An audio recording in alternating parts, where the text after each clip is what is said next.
कमलनयन दास जी महाराज व्यासपीठ पर विराजमान पूज्य संत स्वामी रामानंद दास जी महाराज, हमारे मित्र राष्ट्र सनातन संस्कृति की धरोहर को निरंतर प्रज्वलित करने वाले नेपाल से पधारे जगतगुरु रामानंदाचार्य पूज्य संत स्वामी रामकृष्णाचार्य जी महाराज,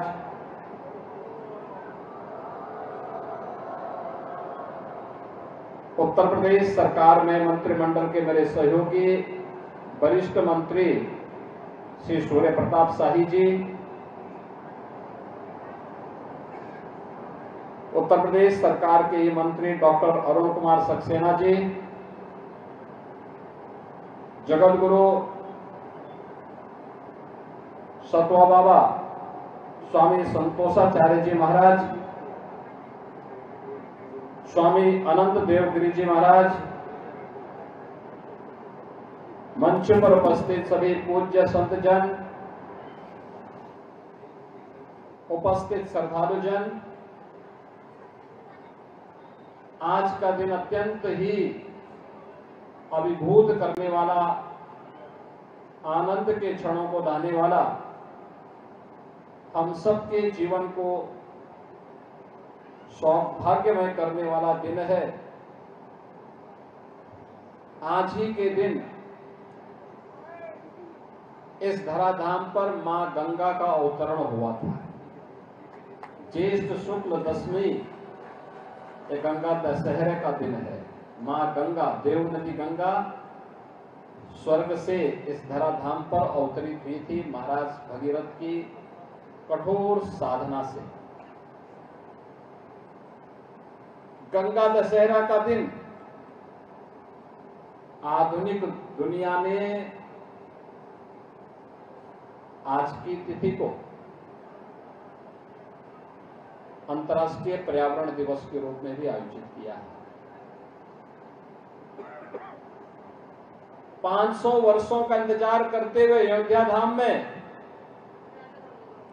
श्री राम जन्मभूमि पर रामलला का विराजमान प्राण प्रतिष्ठा का कार्यक्रम गत वर्ष भारत के यशस्वी प्रधानमंत्री श्री नरेंद्र मोदी जी के कर कमलों से 22 जनवरी 2024 को संपन्न हुआ और आज राम जन्मभूमि में भव्य राम दरबार और देव विग्रहों की स्थापना की प्राण प्रतिष्ठा का कार्यक्रम भी संपन्न हुआ है।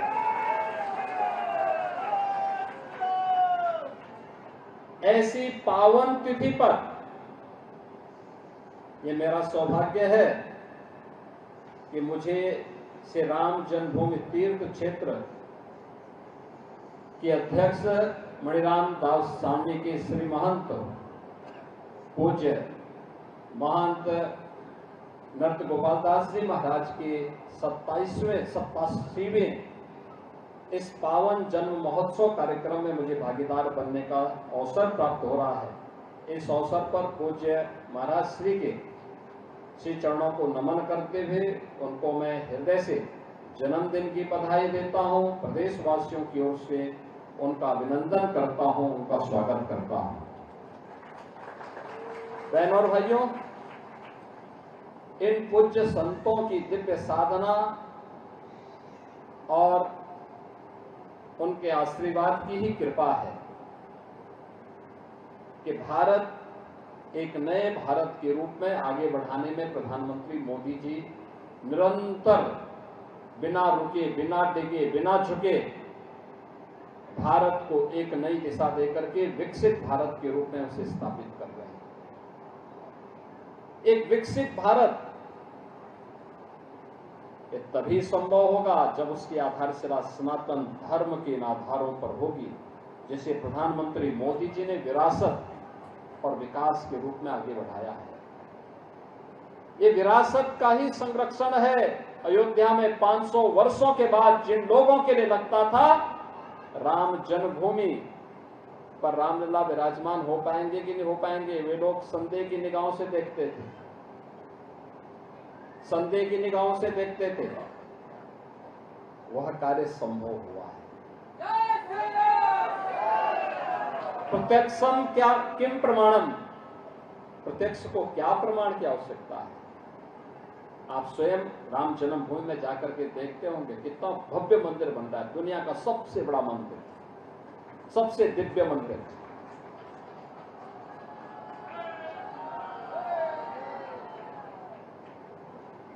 यह है पहचान। काशी में काशी विश्वनाथ धाम जाएंगे, कितना भव्य काशी विश्वनाथ धाम बन गया। केदारपुरी में आप जाएंगे, केदारपुरी कितना भव्य और दिव्य बन गई। महाकाल, उज्जैन में जाएंगे, महाकाल का महालोक कितना भव्य और दिव्य बन गया। सौराष्ट्र में जाएंगे, सोमनाथ मंदिर कितना भव्य और दिव्य बन गया। ये भारत के सनातन धर्म की परंपरा की वे कड़ियां हैं जिन पर सनातन धर्म की मजबूत नींव टिकी हुई है, और उस मजबूत नींव पर ही एक मजबूत भव्य भारत की इमारत बनाने की परिकल्पना को साकार करने के लिए आज प्रधानमंत्री मोदी जी के नेतृत्व में नया भारत मजबूती के साथ आगे काम कर रहा है। और इस नींव के मजबूत आधारों में हैं हमारे मणिराम दास सावनी के पूज्य महान पूज्य संत महंत नृत्य गोपाल दास जी महाराज। मणिराम दास सावनी का अपना 300 वर्षों का एक कठोर साधना का इतिहास रहा है। यह मान्यता है, इस परंपरा की शुरुआत के जो संत थे, पूज्य आचार्य जी थे, उन्हें मां जानकी ने सीधे साक्षात्कार उन्हें दिया था, यानी साक्षात दर्शन दिए थे। उनकी कृपा से परंपरा आगे फली फूली बढ़ी और इसे एक भव्य और दिव्य रूप दिया है पूज्य महंत नृत्य गोपाल दास जी महाराज ने। आप सोचिए, 18वीं सदी से 21वीं सदी के 300 वर्षों के इस कार्यकाल में हमें यह दिन देखने को मिल रहा है जब श्री राम जन्मभूमि तीर्थ क्षेत्र न्यास के द्वारा अयोध्या में राम मंदिर का निर्माण भी हो रहा है, और साथ साथ अयोध्या को सजाने संवारने, उसको भव्य और दिव्य रूप देने में भी एक नई परिकल्पना को साकार करने के लिए, दुनिया की सुंदरतम नगरी के रूप में से स्थापित करने के सपने को भी साकार किया जा रहा है। अब याद करिए, हम लोग जब आज से 8 वर्ष पहले अयोध्या आते थे तब क्या होता था? लोग चिल्लाते थे, एक ही बात के लिए लोग कहते थे। मुझे याद है जब मुख्यमंत्री बनने के बाद मैं अयोध्या आया था, दीपोत्सव के कार्यक्रम में नारे लग रहे थे कि योगी जी एक काम करो, मंदिर का निर्माण करो। अब नारा समाप्त हो गया, अब तो हकीकत में राम मंदिर दिखाई देगा। यानी ये डबल इंजन की सरकार बोलती नहीं है, करने में विश्वास करती है और वह करके दिखाती है। अयोध्या की सड़कों के बारे में कोई सोचता था? यानी जो रामायण काल में हम पढ़ते हैं कि चौड़ी सड़कें थी, बड़े बड़े भवन थे, महल थे, धन धान्य से परिपूर्ण थी, बीच का कालखंड एक अंधकार का काल था जब राम भक्तों पर गोलियां चलती थी, उन्हें यहां से दुत्कारने का काम होता था। आज सरकार आवभगत कर रही है। उस समय राम भक्तों पर अत्याचार होते थे और आज राम भक्तों का आवभगत हो रहा है। आज सड़कें फिर से रामायण काल जैसी सड़कें बन गई हैं और सूर्यवंश की राजधानी थी तो दुनिया की पहली सोलर सिटी भी आपकी अयोध्या बनी।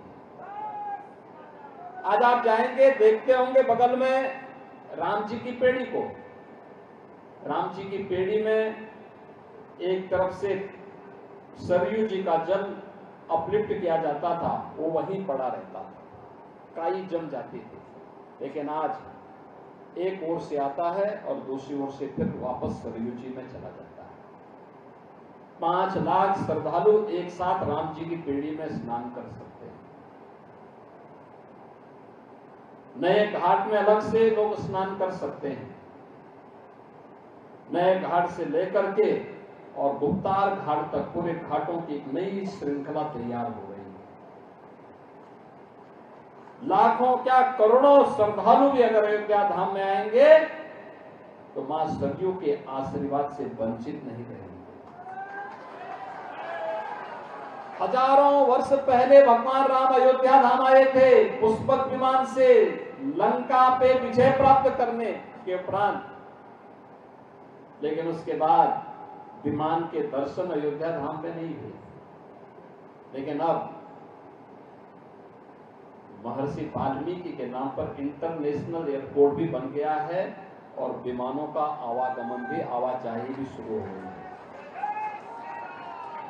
एक नई पहचान माता सबरी के नाम पर भोजनालय, निषाद राज के नाम पर यात्री विश्रामालय, अयोध्या में राम जन्मभूमि में आप जाएंगे महर्षि वशिष्ठ जी का भी मंदिर बन रहा है, महर्षि विश्वामित्र का भी मंदिर बन रहा है, संत तुलसीदास जी का भी मंदिर बन रहा है। रामायण काल से जुड़े हुए उन सभी दिव्य विभूतियों के विग्रह राम जन्मभूमि परिसर में स्थापित हो रहे हैं। कहते हैं रामायण का पहला बलिदानी गिद्धराज जटायु थे। गिद्धराज जटायु का भी एक बड़ा दिव्य मूर्ति वहां स्थापित हुई। और आज के समय में खान पान हमारा इतना बिगड़ चुका है कि मनुष्य के खान पान के कारण, केमिकल फर्टिलाइजर का अत्यधिक उपयोग करने के कारण गिद्ध की प्रजातियां ही समाप्त हो रही थी। तो मैंने गोरखपुर में 2 साल पहले एक जटायु संरक्षण का केंद्र भी बनाया है, क्योंकि मनुष्य जाति पर उसका उपकार है। माता सीता का अपहरण करके जब रावण ले जा रहा था तो कोई सामने नहीं आया। याद करना, उस समय गिद्धराज जटायु सामने आए और रावण से लड़ते हुए उन्होंने उसको लगभग धराशायी सा कर दिया। और तो बाद में उसने छद्म रूप से प्रहार करके जटायु के पंख काट डाले और उसके प्रति कृतज्ञता ज्ञापित करने के लिए जन्मभूमि पर भी गिद्धराज का एक भव्य मूर्ति स्थापित की गई है और गोरखपुर में जटायु संरक्षण का एक केंद्र भी स्थापित हुआ है। हनुमानगढ़ी में आपने देखा होगा कितना भव्य रूप हनुमानगढ़ी अब ले रहा है। हनुमानगढ़ी के चारों पट्टियों को, वहां के सभी संतों को, सभी आचार्यों को, वहां के श्री महंत जी को और सबका मैं अभिनंदन करूंगा कि उन्होंने पहली बार हनुमानगढ़ी में केवल अब योद्धा का ही नहीं बोद्धा का रूप भी देखने को मिला है। उन्होंने भी वहां पे श्री हनुमत कथा मंडपम का निर्माण करके भव्य रूप दे दिया कि नई अयोध्या में हनुमानगढ़ी भी नए रूप में देखने को मिलेगी। अपनी कमाई से लोगों ने बनाया, बहुत बड़ा रूप बना दिया। ये होता है जब स्वरूप बदलता है, सारे लोग उसके साथ जुड़ करके उसी के साथ उस अभियान का हिस्सा बनते हैं। आज अयोध्या बदल रही है, अयोध्या में हर व्यक्ति आने का उत्सुक है। आने वाले समय में इसको और भव्य रूप देना है, दिव्य रूप देना है। इन पूज्य संतों का आशीर्वाद बना रहेगा। आप सभी श्रद्धालु जन अयोध्या धाम में इसी प्रकार के मुक्त वातावरण में आकर के अपनी धार्मिक पिपासा को भी शांत करें। इसके आकर्षण में भगवान का आशीर्वाद मिले और साथ साथ यहाँ के विकास को अन्य क्षेत्रों में भी ले जाने की तैयारी करें। इस विश्वास के साथ मैं मणिराम दास सावनी के श्री महंत और श्री राम जन्मभूमि तीर्थ क्षेत्र न्यास के अध्यक्ष पूज्य महंत नृत्य गोपाल दास जी महाराज की 87वें जन्मदिन महोत्सव के अवसर पर उनका हृदय से अभिनंदन करता हूं, बधाई देता हूं। उनके सभी शिष्यों को भी हृदय से मैं अभिनंदन करता हूं। आप सभी श्रद्धालुजन जो मणिराम दास सावनी से जुड़े हुए हैं, यहाँ पर जगत गुरु रामानंदाचार्य पूज्य स्वामी राम कृष्णाचार्य जी महाराज जो नेपाल से आए हैं, उनके साथ नेपाल से पधारे हुए सभी श्रद्धालुजनों को भी हृदय से बधाई देते हुए आपका भी मैं अभिनंदन करते हुए अपनी वाणी को विराम देता हूं। जय जय श्री राम, जय जय श्री राम।